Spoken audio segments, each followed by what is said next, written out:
In this video, I'm gonna teach you how to connect GameCube controller to PC. It's a very easy process, so make sure to follow along.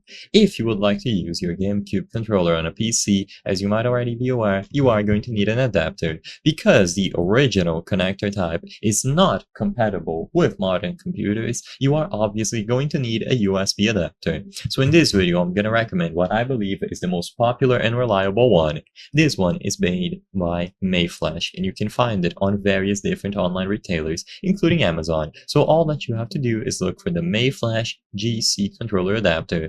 You can see here that it has 4 ports, and you will be able to connect the GameCube controller into any of them. You can connect up to 4 controllers using one adapter, and all of them will be recognizable. So it is going to work for Wii U. So in this demo video, they have it connected to a Wii U, but of course you can use it on PC as stated here. So there will be a switch on the back that allows you to choose between any of the connection modes. So it is easy to use, and all that you have to do is plug your GameCube controller into any of the available ports on the Mayflash adapter.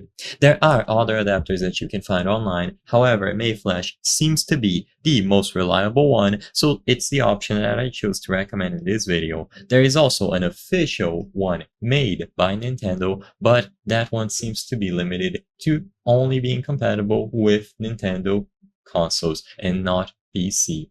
You can try using that one, but you might get mixed results. With the Mayflash one, you are guaranteed to get it to work. All that you have to do is plug it into any of these available ports and make sure that the switch at the back is configured to PC mode. This one will also work on a Nintendo Wii U and a Nintendo Switch, so if you ever want to play on those consoles instead, this is also going to serve its purpose.